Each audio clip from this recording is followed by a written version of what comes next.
It's been quite some time since I've uploaded anything, so this is just a brief preamble to say that during the first few or so videos in this series I might sound a little bit rusty, which is due primarily to the fact that as opposed to just playing some of these music videos and pointing out what I believe to be taking place, I'm forced by copyright laws to have to explain step by step in some instances what is unfolding, which as you can imagine is not the most exhilarating experience.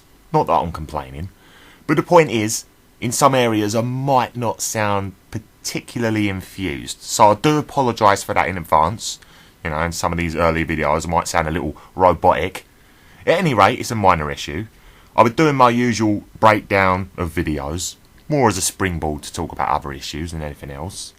And at later stages, I'll be transitioning into other areas, which probably won't go down too well with some of you, but c'est la vie.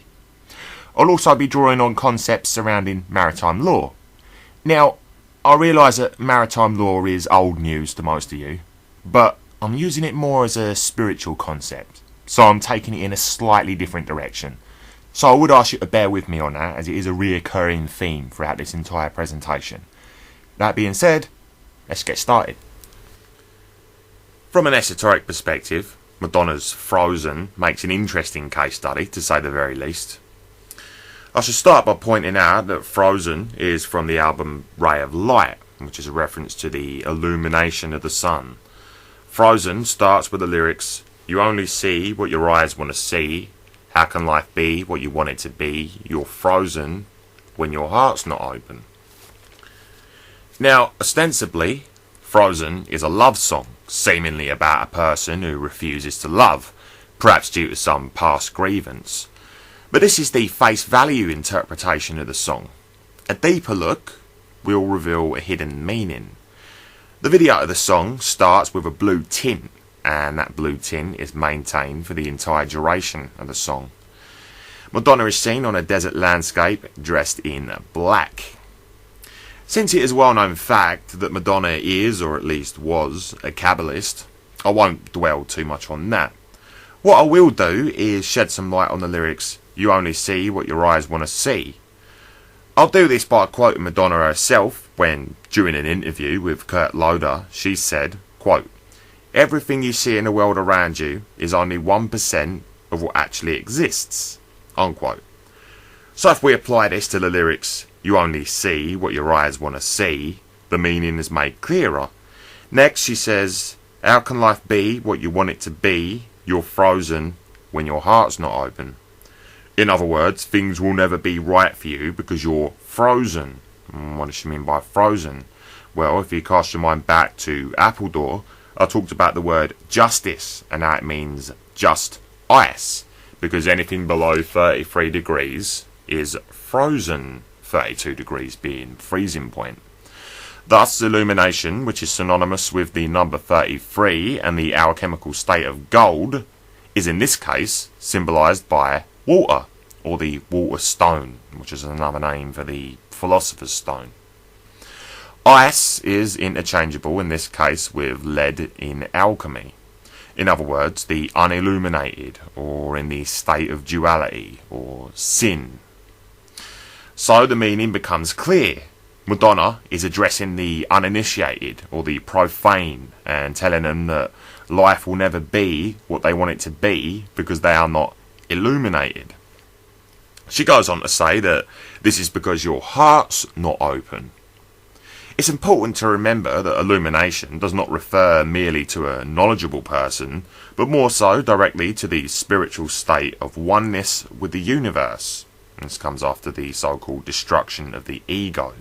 That is to say, oneness with the all, or with Pan. So, Christ, or Antichrist consciousness. That being the element that they neglect to mention in many of these occult pantheistic orders, that the all is dualistic with both a positive and a negative pole, Christ and Antichrist.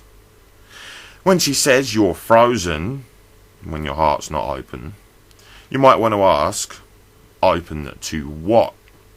And she goes on, you're so consumed with how much you get, you waste your time with hate and regret, you're broken when your heart's not open.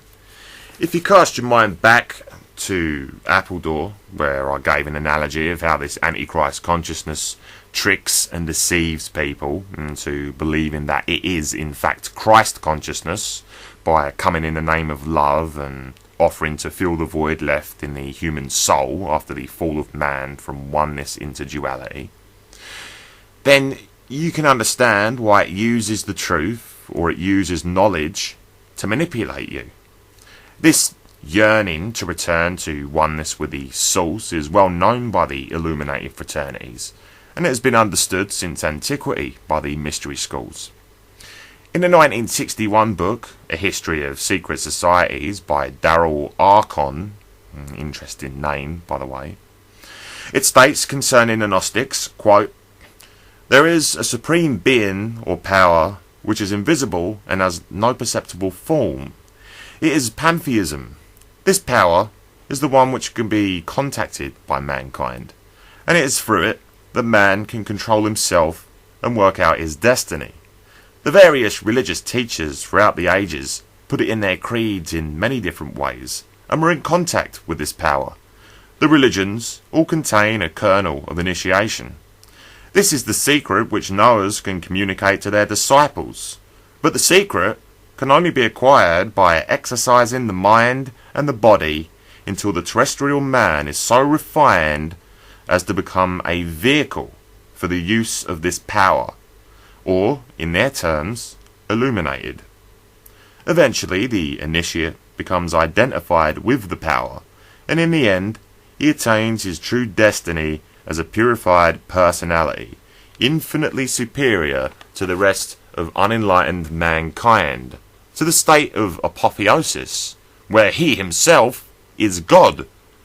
The symbolism in which this teaching is concealed, the methods by which this mystical power is attained, vary from one Gnostic society to another, but the constant factor is there, the attainment of that which mankind unconsciously needs. The Gnostic claims that within every man and woman there is an unfulfilled urge which cannot be given any proper expression in the normal way, because there is no social means by which it can be fulfilled." Unquote. So understanding this, we can see why these lyrics are used. You're so consumed with how much you get, you waste your time with hate and regret, you're broken when your heart's not open.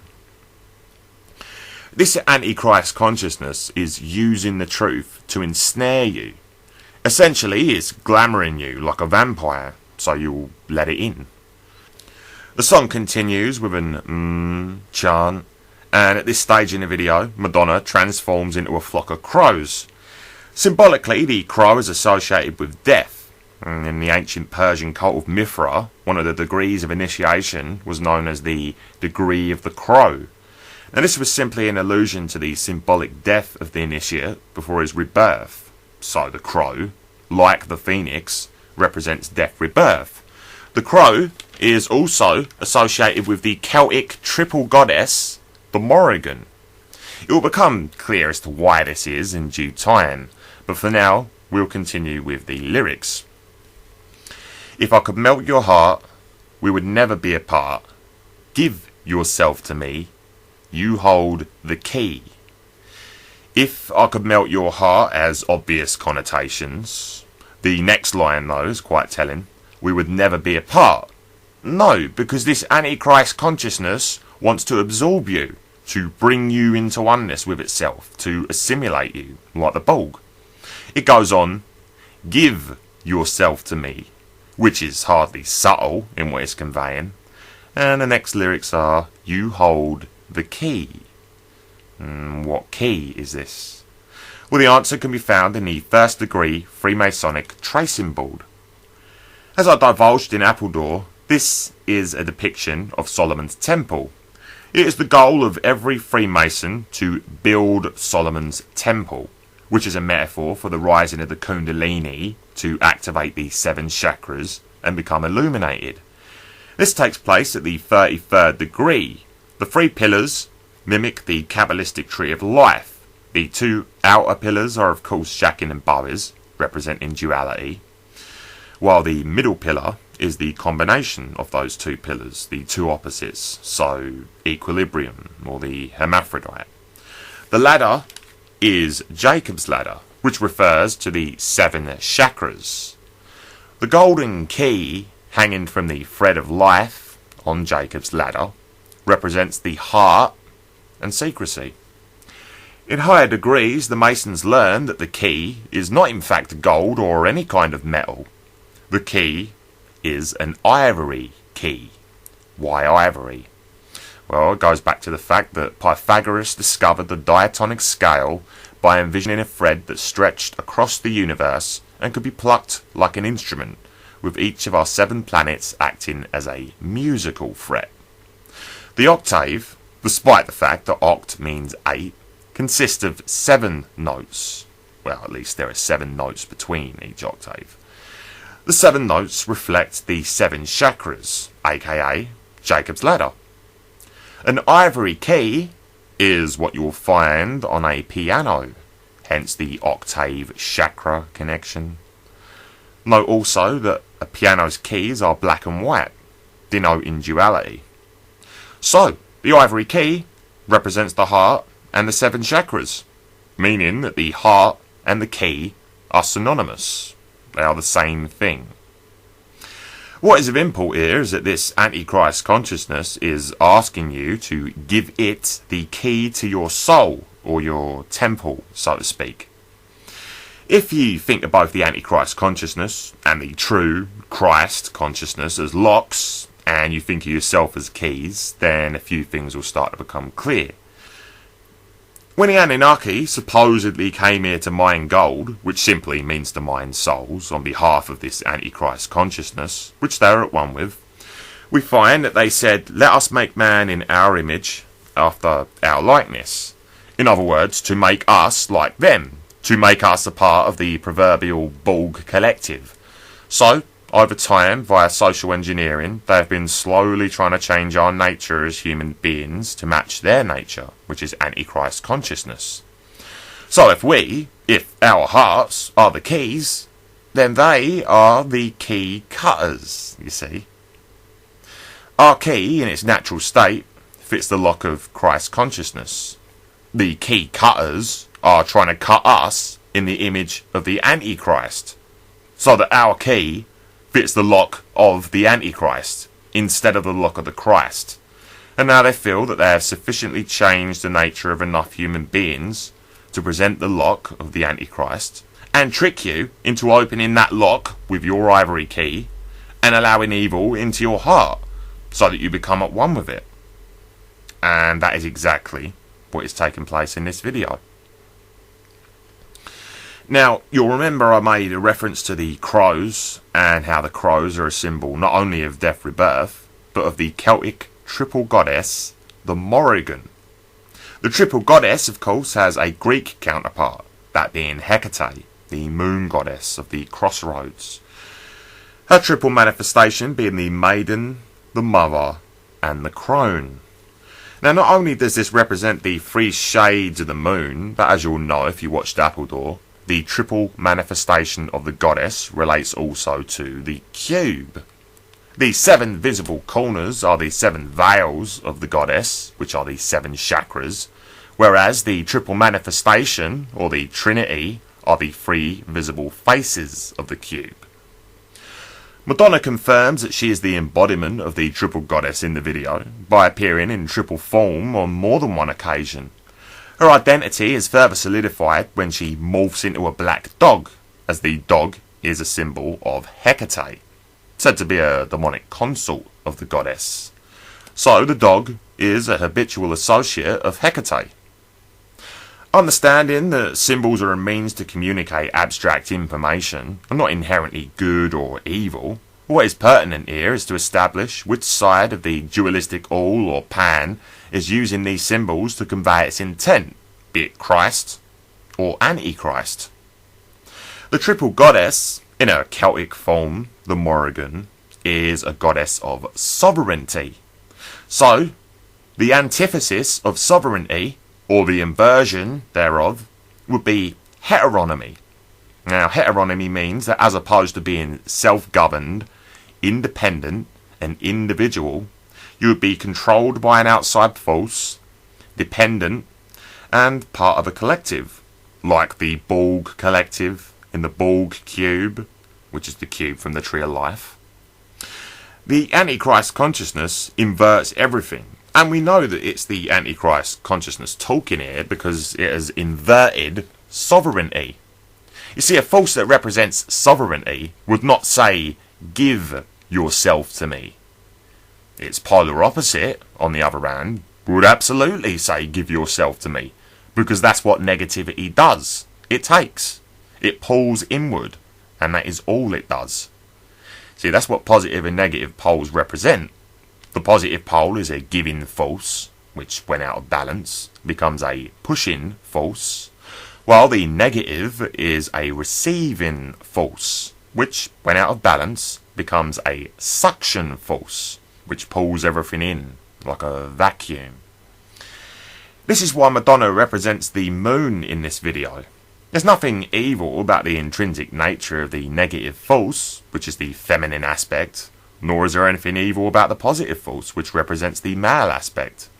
But the Antichrist consciousness is a combination of both the out-of-balance male and the out-of-balance female, and overall, it is a negative polarity. The moon is a receiver, so it is a negative or a feminine symbol because it receives light from the sun, and the sun is the giver because it radiates outward. The moon is then illuminated because it has received the sun's light, just like an initiate of the mystery cults when they receive the illumination. This is why you see Madonna throwing the yoni sign about in this video. Yeah, it represents 666, but it's the feminine or the negative sign, the receiver. Because that's what this Antichrist consciousness wants to do. It wants to receive you, and not in a good way. This force enters through the crown chakra, through the third eye, and then it descends into the throat chakra, where it waits to be allowed into the heart chakra, because the heart chakra is your center. So until you let it in, it resides in the throat chakra, symbolized by the colour blue, hence the blue tint on the screen throughout the video. The song continues, "Now there's no point in placing the blame, and you should know I suffer the same. If I lose you, my heart will be broken."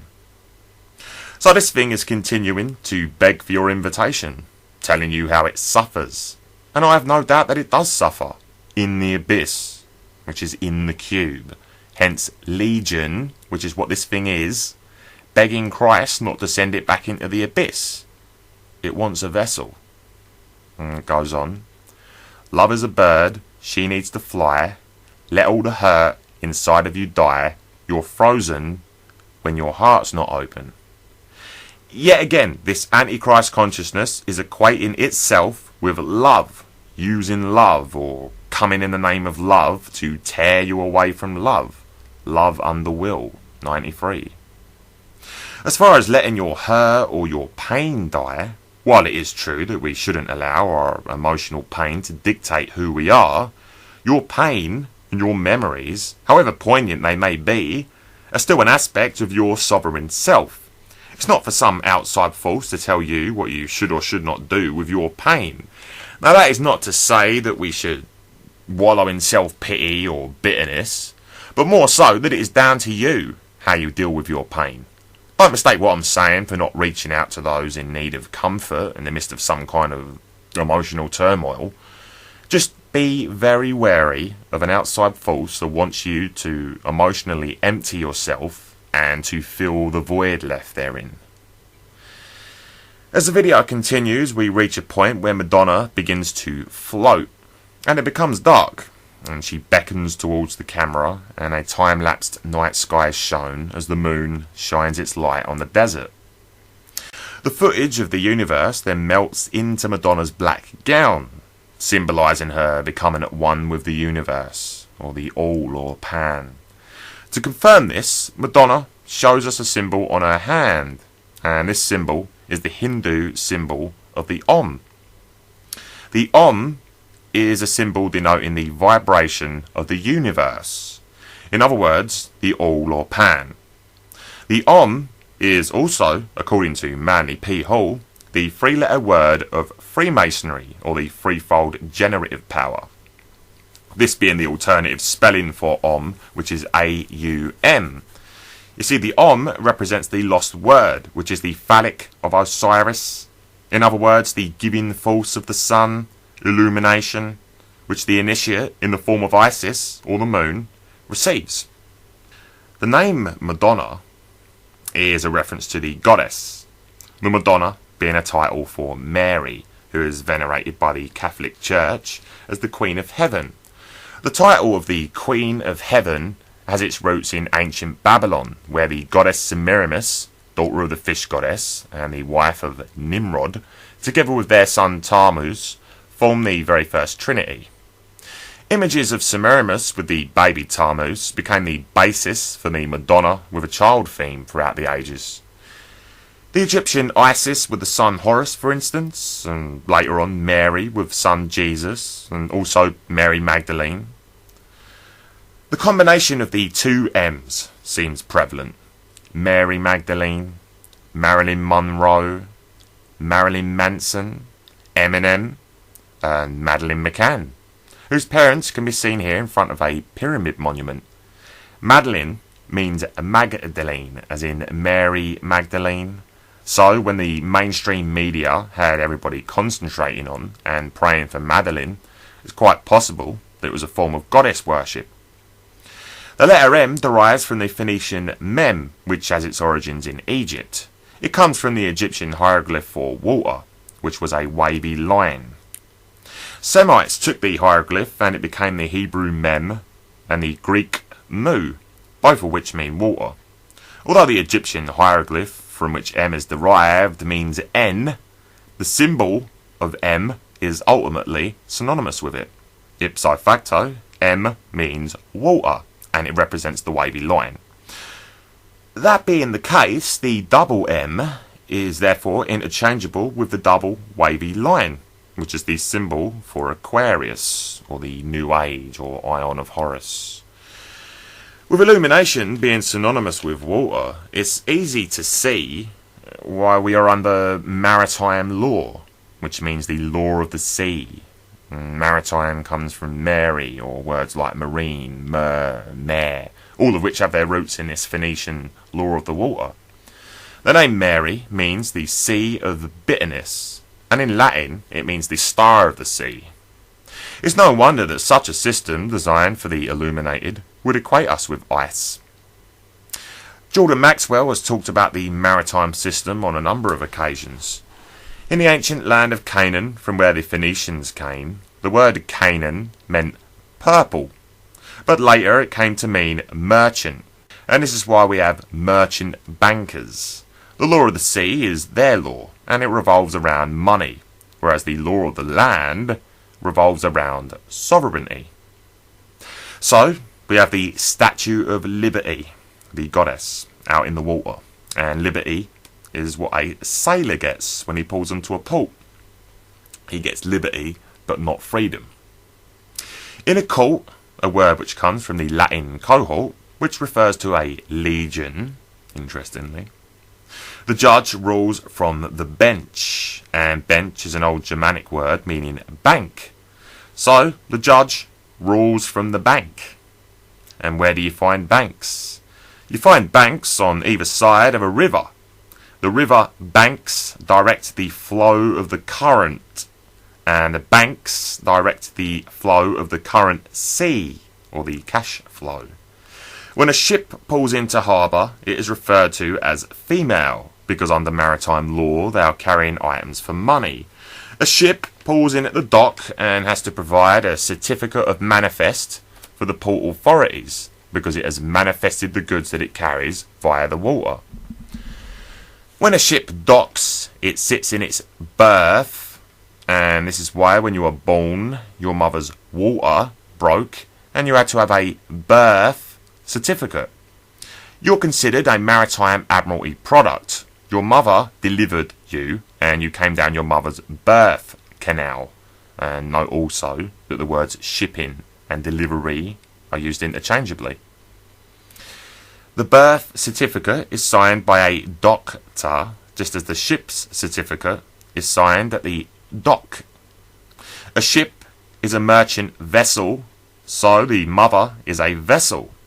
And this is why a ship that carries one or more smaller vehicles is called a mother ship. Essentially, what the law of the sea really is the law of energy, energy flow. You'll find that energy and electricity all fall under the nomenclature of the maritime admiralty system. For instance, just as you have merchant bankers, you have merchant transmission in the field of electricity. Electricity travels in circuits, which is why we have circuit courts, and the judge rules from the bank, which controls the current, while when dealing with electricity, the electric current is controlled by a bank of switches. We are born or manifested via the birth canal, and electricity is generated, which is a Latin term meaning to give birth, and it is channeled. And it is from channel that we get the word canal, as in birth canal. As the mother is a vessel and a ship carrying other ships is a mother ship, the circuit board holding all the crucial components of an electrical system is called a mother board. So it is clear that we are considered vessels of energy. We consist of cells, just as a battery is a vessel of energy which consists of cells. And on a grander scale, we are the individual cells of the maritime system, which is a corporate system.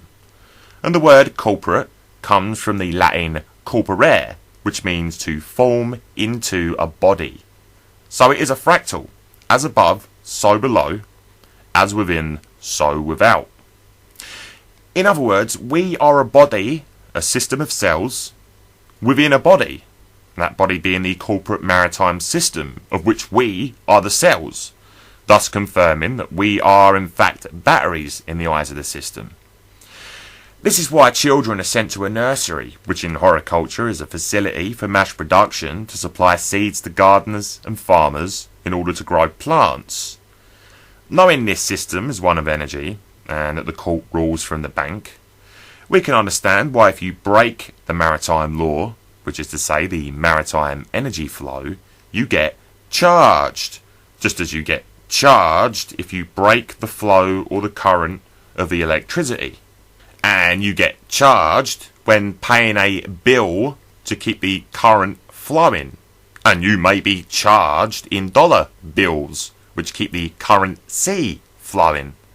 So if you break the law, meaning you break the flow of the current, you get charged by the old bill to keep the law upheld. Bill has two meanings. One goes back to the old church Slavonic biti, meaning to strike. So you get struck by a charge, as you would if you were struck by lightning. And the other goes back to the Latin bulla, meaning to seal, but that was later abbreviated to bull, and bulls charge. The law is the current, so the keepers of the law serve the corporate maritime system. Corporations are run using policy, which is why they are called police. And since corporate affairs are invariably handled in an office, we have the term police officers. Police goes back to the Greek word polis, meaning city. That's why we have the word metropolis. However, there is a hidden aspect that you won't find in the etymology dictionary. That being polarity, the two poles, the positive and the negative, the in and the out of the electricity, represented by the red and the blue. Or in the UK, by the black and the white checkers on the police hats. Mark Passio talks about police meaning the pole of ice. And he's right, because the poles of the earth are ice poles. Now, since the law is the current carried by the wires containing copper, we can understand why police are called coppers, or cops. Copper is chosen for wires because it is a conductor, which is why cops conduct investigations, and sometimes traffic. While cops wear blue, the elite are known as the blue bloods, and blue blood contains copper. Electricity is carried through a wire via the copper, and the word wire can be traced back to Gowna Peninsular Welsh and Old Irish fiar or fiar, which meant bent or crooked, which is why police who are corrupt are called bent or crooked.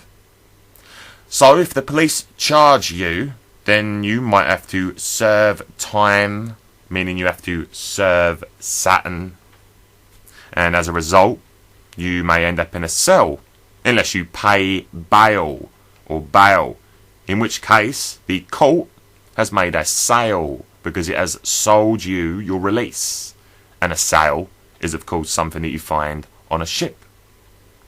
This entire system is based on the fact that we are conscious energy occupying vessels, by which I mean souls occupying bodies.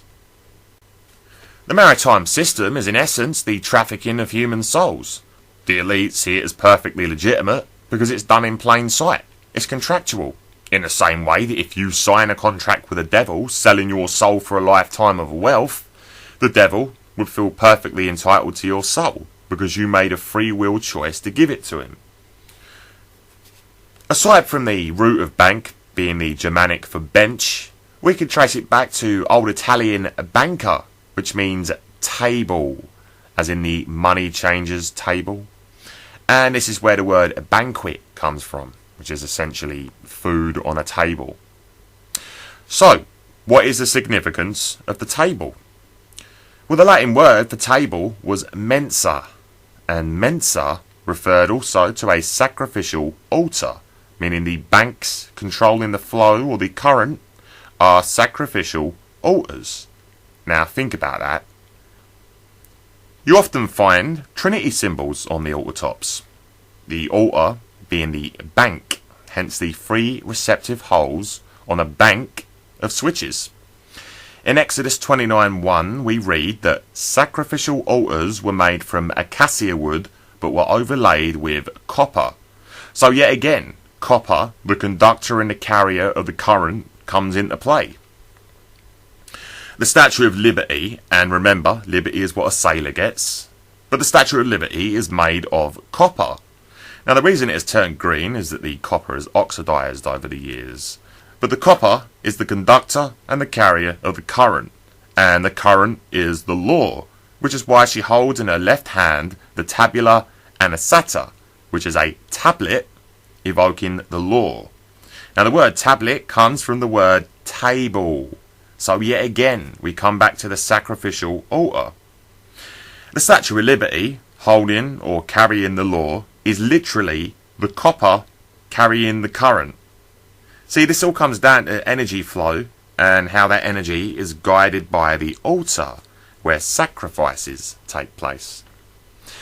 In Manly P. Hall's Freemasonry of the Ancient Egyptians, in a passage pertaining to the luring of Osiris into a chest, where he was imprisoned and chopped into 14 pieces by his brother Typhon, Hall writes, quote, "So when Osiris returned to his own land and became the victim of a hideous plot, whereby he was locked into a mysterious chest, what chest so beautiful in its outer appearance, but fatal in its application, does this refer to? Plato would have said that it was the body that lures the soul into the sorrows of generation. If this interpretation be projected into the social sphere, the chest becomes symbolic of the material organisation. Witness the application of this thought to Christianity, where the pomp and the glory of the outer show of a vast ecclesiastical mechanism has all but destroyed the simplicity and the dignity of the primitive revelation of the mysteries. The murderers rushed from the palace with the lead-sealed casket and its kingly contents and cast it into the Nile. Thus are the ideals that lead man into the paths of truth and righteousness obscured, and with truth no longer evident, error can rule supreme. Typhon ascended the throne as the regent of the world, swinishly gloating over a dejected humanity that he had led into dark and devious byways. By the Nile, may we not understand the river of generation, the current of which souls imprisoned in mortal nature move helplessly on the never-ceasing current, unquote. Now, the reason I find this particular passage to be of great import is that, first of all, we're told that it is the body that lures the soul into the sorrows of generation. The theme here would appear to be reincarnation. Generation would imply coming back over and over down through the generations. If we understand this in the context of the maritime system, it becomes even more clear with generation relating to electricity. Continuing with this theme of reincarnation, the fact that the word sorrows of generation is used would imply that reincarnation is not being looked upon here as a positive process. Contrary to the notion that we are somehow spiritually evolving and learning lessons, this more bleak outlook would appear to suggest that souls are lured in and trapped in the reincarnation cycle. Hall later goes on to say, "By the Nile, may we not understand the river of generation, the current of which souls imprisoned in mortal nature move helplessly on the never-ceasing current?" So again, generation is mentioned, this time the river of generation, where souls are imprisoned in mortal nature, so human bodies. And they're stuck in the never-ending current. Well, it should now become clear that this river, which keeps souls trapped here, is the real reason for the completely esoteric maritime law. This system is, like I said in Appledoor, trapping souls here and breaking them down over the centuries, or the generations if you prefer, so that this Antichrist consciousness can feed off of them, and eventually alter their nature to match that of its own, to assimilate them, to bring them into oneness with itself. It cannot make you give yourself to it, but it can make your life miserable, and it can mould and shape you, if you allow it, into its own image. And if you reach that stage, you will of your own free will bond with it, or become at one with it. So maritime, when we break it down at a metaphysical level, seems to pertain to Mary, as in Mary time. And Mary is also the goddess known as Isis. Moreover, the second word in maritime is time, which, as we know, is the planet Saturn, which is symbolised by the cube. Therefore, it follows that maritime is Isis on the cube, or 7/4.